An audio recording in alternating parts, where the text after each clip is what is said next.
Garp s'est énormément entraîné parce qu'effectivement, il n'a pas eu de don. Ça nous dit la même chose sur Aokiji. Maintenant, le petit problème que j'ai par rapport à Aokiji, c'est qu'il a... En fait, c'est paradoxal, dans la mesure où j'ai l'impression que le mec a quand même un don, parce qu'il a... Très tôt, il n'avait plus besoin d'être entraîné par les entraîneurs, je sais plus c'est quoi le terme qu'on dit pour la marine, par les entraîneurs entre guillemets de la marine, tu vois. Paradoxalement, j'ai quand même l'impression qu'Aokiji a un espèce de don, sauf si il s'est entraîné à fond de son côté. Ça n'a pas été dit, mais peut-être. Mais en tout cas, ouais. Tu réponds quoi à ceux qui disent que Garp a blessé Shiryu sans haki juste en lui faisant une prise de judo? Garp est le judoka. Garp c'est devenu Teddy Riner, il fait des prises de judo. Alors ce que je peux répondre, c'est que le truc c'est que Garp, faut bien comprendre qu'il s'est fait planter par Shiryu. Shiryu allait tuer Garp. Donc si on me dit que Garp n'utilise pas vraiment de haki ou qu'il en utilise pas ou qu'il utilise un petit coup, bah en fait ça revient à dire que Garp est stupide. Je l'ai dit en vidéo, mais Garp est stupide. Pourquoi mettre un petit coup? Pourquoi faire juste une prise de David Douillet de David Douillet Prime, en sachant que Shiryu est un premier commandant et que il vient de te planter. Il vient limite de faire en sorte que tu aies un pied dans la tombe. Donc pourquoi? Soit Garp est stupide, soit Garp a estimé que pour la technique qu'il a utilisée, il n'en avait pas besoin, ou alors faudrait voir avec lui. Mais en tout cas, si je pars du principe qu'il n'a pas voulu l'utiliser, c'est qu'il est bête. Et je dis pas ça méchamment, c'est juste que je vois pas l'intérêt. Maintenant, par rapport à Shiryu, bon bah Shiryu sourit, Shiryu rigole, Shiryu retire son épée. Donc voilà, par rapport à Garp, si vraiment il a pas voulu utiliser de haki. Maintenant, on me dirait qu'il a utilisé du haki contre Aokiji. Ben oui, mais parce qu'Aokiji est un Logia. Donc il était un petit peu obligé d'utiliser du haki. Donc voilà pour ma réponse, mon cher Eddie. Par rapport à la prise de judo de notre cher Teddy Riner, du coup Prime, hein, parce qu'il est extrêmement fort quand même. Hein. Nous avons Akagami Shanks. Oui, et du coup pour en finir avec Shiryu, du coup Shiryu n'est pas KO. Loin de là. Il aurait pu être KO par exemple comme Bellamy, mais il n'a pas été mis KO. Ou comme Kaido par exemple contre Luffy. Hein. Carrément Luffy, on parle d'un mec qui avait battu un premier commandant. Il n'a pas mis KO. Et si Garp combat Aokiji, c'est bien qu'au niveau de l'écriture, c'était une nécessité.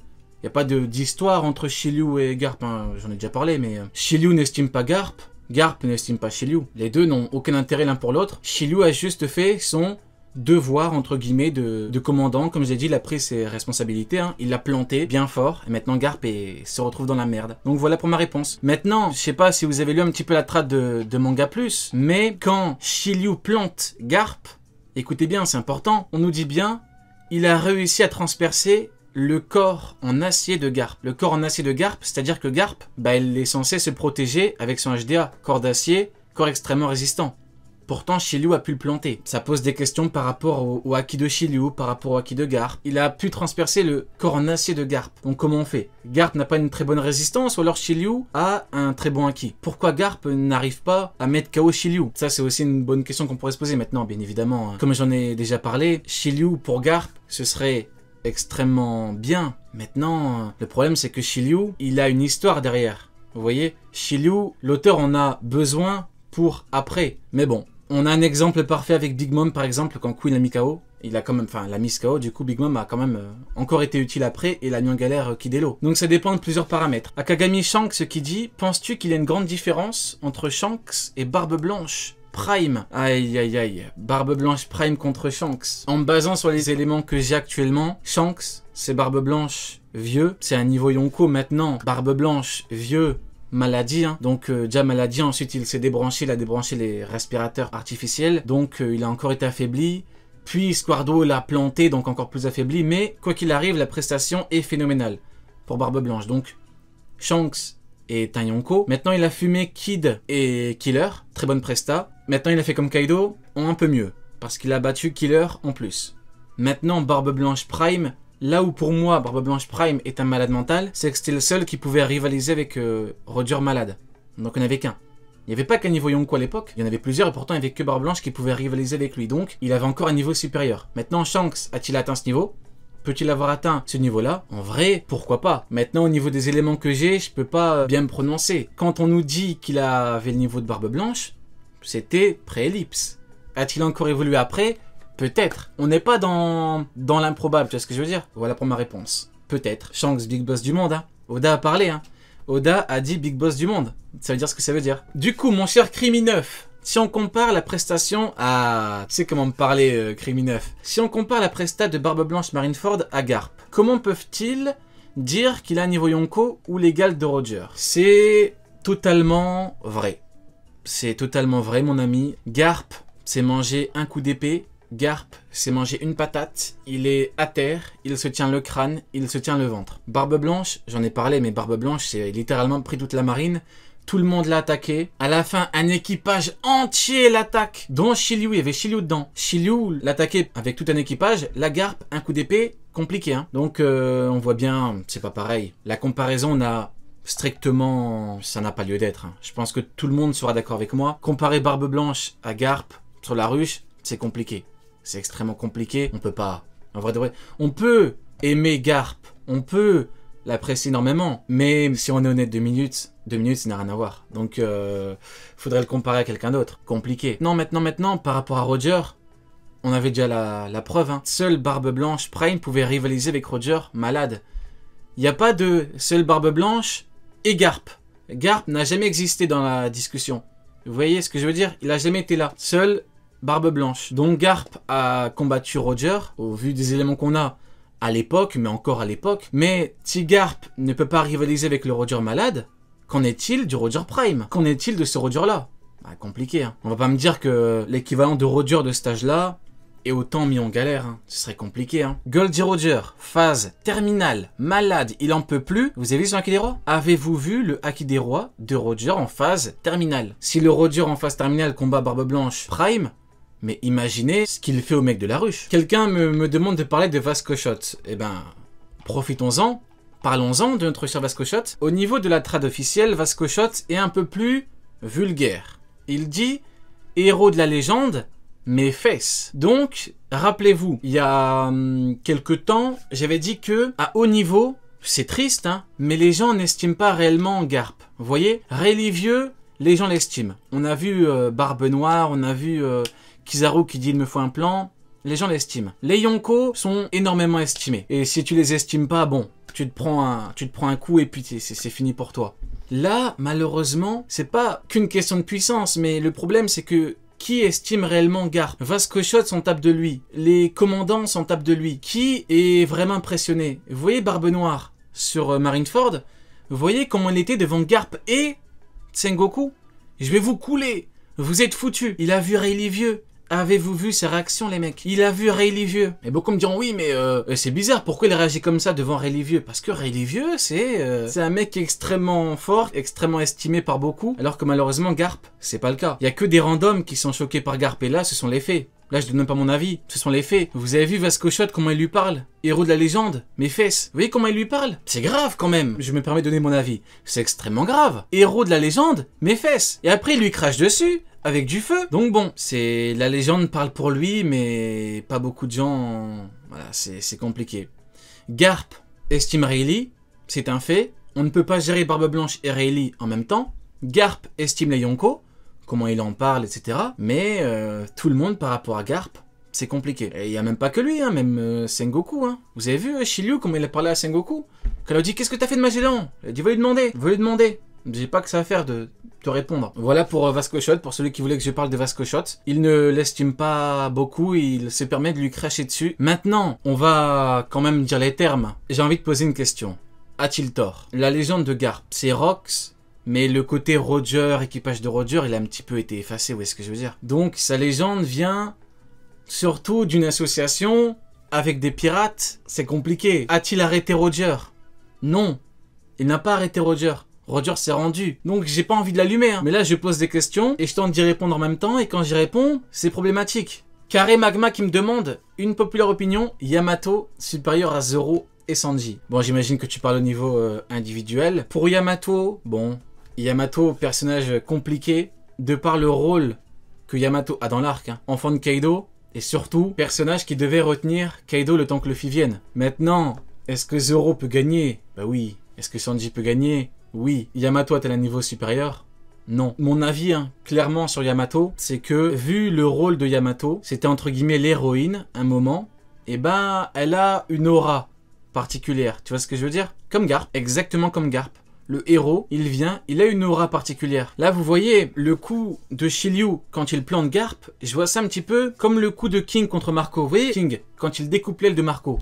Quand Marco combat King et Queen. Je vois ça pareil en fait. Il lui envoie un coup d'épée, mais t'as pas vraiment une technique dans la mesure où, quand tu regardes King premier commandant, vous voyez, c'est vraie technique. Avec du magma et tout. Bon bah évidemment que Shiryu a des techniques particulières. Pourtant, il ne montre rien. Pourquoi? Parce que c'est pas son rôle. Son rôle là, c'est de l'affaiblir. Et il y arrive, hein. Il y arrive, il lui a fait très mal. Donc voilà, je suis parti un petit peu à droite, mais du coup pour Yamato, voilà pour ma réponse. Mais je comprends ton avis. Hein. Garp, Sengoku ou Mihawk, qui est le plus fort? Ah, très bonne question mon cher HP. Alors, par rapport à Mihawk, le petit problème que j'ai par rapport à Mihawk, c'est que Mihawk est officiellement considéré comme étant un homme du GM, et Prelips, les amiraux, sont individuellement les plus forts du GM, les plus forts combattants. Donc, les amiraux sont censés être plus forts que lui.